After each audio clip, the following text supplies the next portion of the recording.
Ahibati fillah. Dahulu ada orang-orang yang meminta kepada para nabi.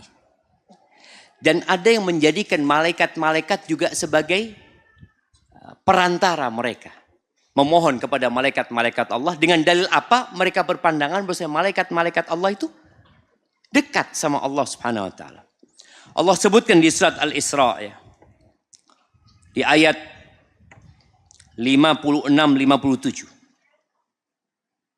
Jadi antum kalau dengar ayat 56-57 dicatat jemaah. Bukan dilihat 56. Lupa nanti sampai rumah kalau nggak dicatat. Kata Allah Azza wa Jal, "Qul id'ul ladzina za'amtum min dunih fala yamlikuna kashfad dhurri 'ankum wala tahwila." Kata Allah, kalian panggillah tuh orang-orang atau makhluk-makhluk yang kalian anggap mereka itu sebagai Tuhan-Tuhan atau sebagai pengabul doa-doa kalian, mereka tidak bisa menyingkap kesulitan dari diri kalian sedikit pun. Mereka nggak akan bisa memberikan kesembuhan, memberikan rizki, mengangkat bala, nggak bisa. Kenapa kok tidak bisa? Kenapa malaikat-malaikat kok tidak bisa? Kenapa Nabi Isa yang disembah juga tak boleh dia memberikan pertolongan kepada orang-orang yang dalam kesulitan? Tidak pula Uzair yang dianggap oleh orang-orang Yahudi sebagai anak Allah Azza wa Jal. Allah mengatakan, "Ulaika alladzina yad'un yabtaghuna ila rabbihimul wasilata ayyuhum aqrab wa yarjuna rahmatahu wa yakhafuna 'adzabahu inna 'adzaba rabbika kana mahdzura." Itu orang-orang yang kalian minta pertolongan kepada mereka. Yang kalian jadikan mereka perantara antara kalian sama Allah Azza wa Jal. Pada hakikatnya mereka itu hamba-hamba Allah. Nabi Isa itu hamba Allah. Dia juga berdoa mohon ampunan kepada Allah Azza wa Jal. Malaikat-malaikat juga hamba-hamba Allah. Uzair juga hamba Allah Azza wa Jal. Mereka meminta rahmatku sebagaimana kalian meminta rahmatku. Mereka takut dari azabku sebagaimana kalian takut dari azabku. Dan mereka mendekatkan diri kepadaku dengan berbagai amal soleh. Kalau itu adalah kondisi para nabi, kalau itu adalah kondisi malaikat-malaikat Allah, bagaimana dengan yang selain mereka?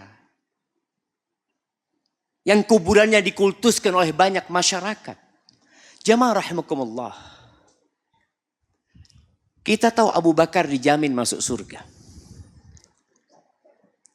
Abu Bakar itu pernah minta doa sama Nabi SAW. Kalau bicara amalan Abu Bakar, yang kita anggap dia adalah waliullah yang paling utama setelah Nabi Muhammad SAW. Dibandingkan dengan wali-wali yang dianggap oleh manusia wali. Tidak ada yang lebih utama dari umat ini.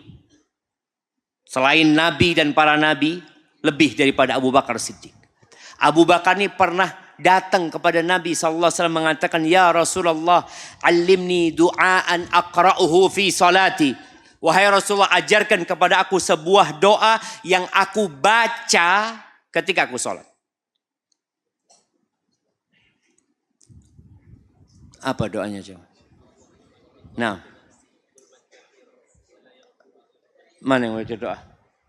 Belum dapat hadiah tuh? Belum dapat hadiah? Oke, nah apa doanya? Allahumma inni zalamtu nafsi zulman katsiran wa la yaghfiru dzunuba illa anta faghfir li maghfiratan min 'indika warhamni innaka antal ghafurur rahim. Masya Allah, barakallahu fikum. Nah, apa artinya?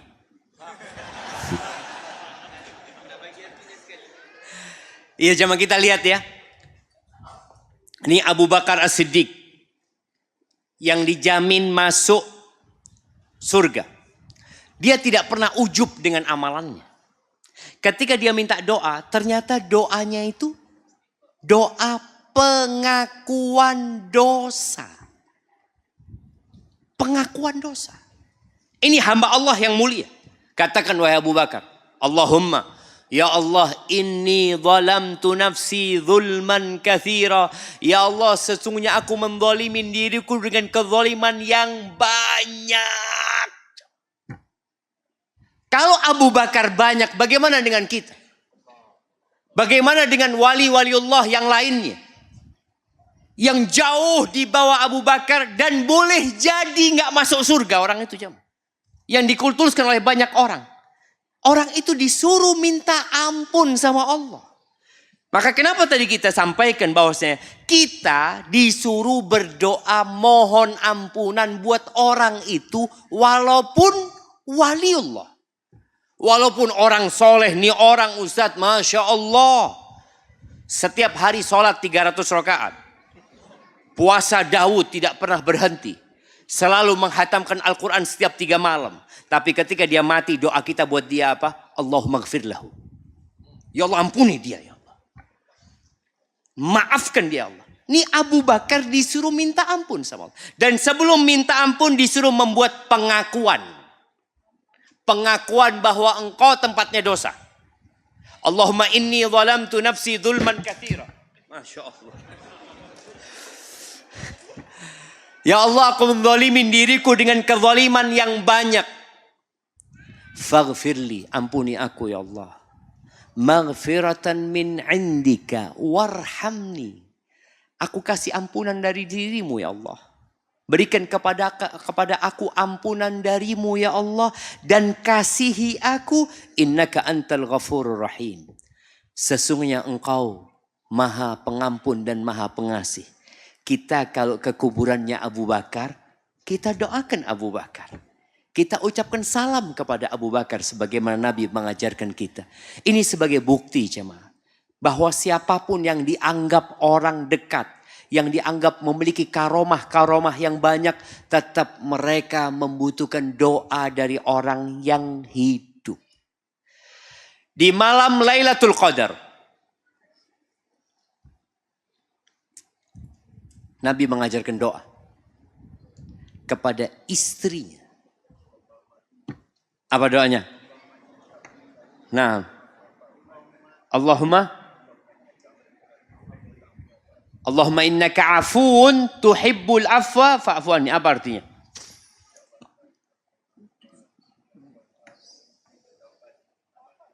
Tunggu. Ulangi lagi. Ya Allah,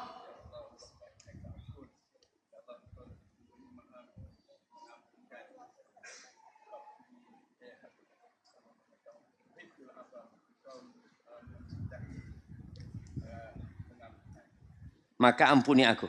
Masya Allah, barakallahu fiik. Kasih hadiah. Naam, Allahumma innaka afun. Kita lihat ya. Orang yang sudah berada di posisi yang tinggi. Menjadi istri Nabi SAW. Insya Allah. Dan kita yakin istri-istri Nabi di dunia adalah istri-istri Nabi di akhirat nanti. Ketika dia berkata, ya Rasulullah, kalau aku tahu malam Lailatul Qadar, aku baca doa apa gitu. Ternyata disuruh minta ampun sama Allah. Disuruh minta maaf sama Allah Azza wa Jalla. Katakan Allahumma innaka afuun. Ya Allah, sesungguhnya engkau maha pemaaf. Sama bahasa Melayunya. Maaf. Apa bedanya maaf sama ampunan? Sama insya Allah ya.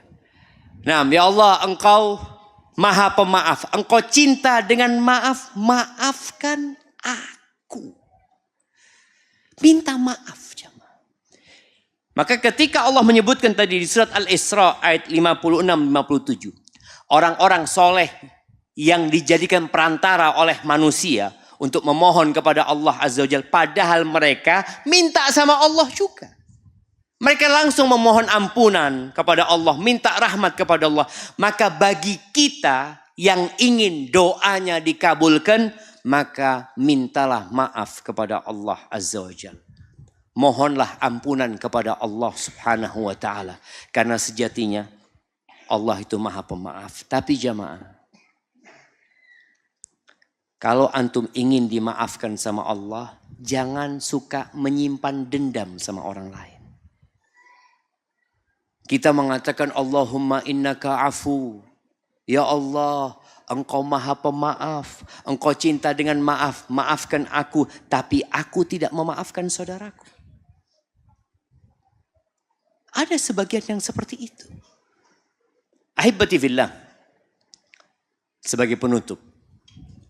Ada doa yang sering Nabi bacakan buat para sahabatnya ketika beliau berkumpul dengan mereka.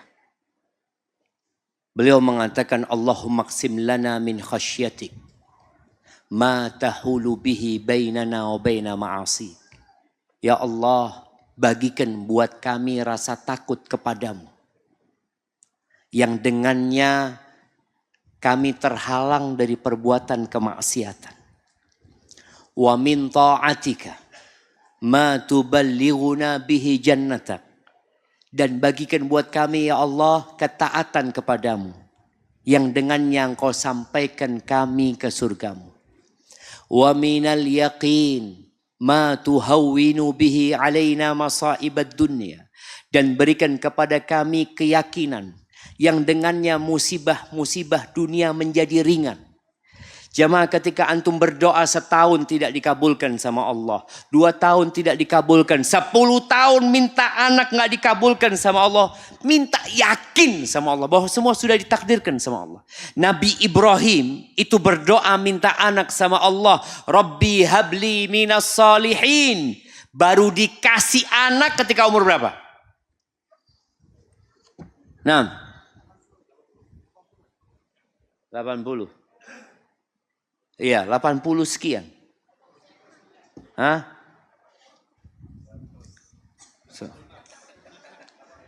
8 berapa? 85. 85 tambah 1.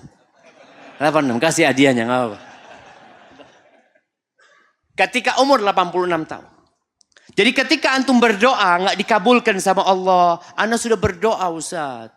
Ya tadi kadang-kadang ada orang ngomong minta di kuburan itu, minta di tempat itu. Jangan. Nabi Ibrahim nunggu dikabulkan doa sampai umur 86 tahun dalam beberapa riwayat. Baru Allah kasih Ismail. Dikasih sama Allah anak. Nabi Zakaria sampai umur 100 tahun jemaah. Nabi. Kita tuh kadang-kala terburu-buru. Ingin doa kita segera dikabulkan. Sehingga kita cari jalan ini, jalan itu. Padahal jalan itu tidak disyariatkan dan jalan itu tidak dibenarkan. Maka kita perlu minta keyakinan dengan takdir Allah Azza wa Jal. Ketika ada musibah menimpa kita, dikasih penyakit kemudian gak sembuh-sembuh. Jangan sampai kita kemudian melakukan kesyirikan demi kesembuhan itu. Yakin. Minta. Allahumma qsim lana min khasyatik ma tahulu bihi bainana wa baina ma'asik wa min ta'atika ma tuballighuna bihi jannatak wa minal yaqin ma tuhawwinu bihi alaina masaibad dunya. Dan berikan kepada kami keyakinan yang dengannya musibah-musibah dunia menjadi ringan buat kami. Wa matti'na bi asma'ina wa absarina wa quwwatina ma ahyaitana waj'alhu al-waritha minna. Ya Allah, jadikan kami hidup bisa menikmatin pendengaran kami, penglihatan kami, dan kekuatan kami, sehat badan kami ya Allah. Dan jadikan itu pewaris kami. yakni kita berdoa minta sama Allah, atau Nabi tadi mendoakan para sahabatnya agar mati sehat, tidak mati sakit. Jadi maksudnya mati pendengarannya masih dipakai, penglihatannya masih alhamdulillah, badannya kuat. Waj'alhul waritha minna waj'al tha'rana 'ala man zalamana wansurna 'ala man 'adana. Ya, jadikan balas dendam kami buat orang-orang yang menzalimin kami. Dan tolonglah kami menghadapi orang-orang yang memusuhi kami. Wala taj'al musibatana fi dinina. Jadi jangan jadikan musibah itu menimpa agama kami ya Allah. Wala taj'alid dunya akbar hammina wala mablagha ilmina. Jangan jadikan dunia itu ambisi kami yang paling besar, puncak dari ilmu kami. Wala tusallit alaina man la yarhamuna, dan jangan jadikan orang yang tidak menyayangi kami sebagai pemimpin buat kami. Barakallahu fiik. Itu mungkin yang dapat Anda sampaikan jamaah.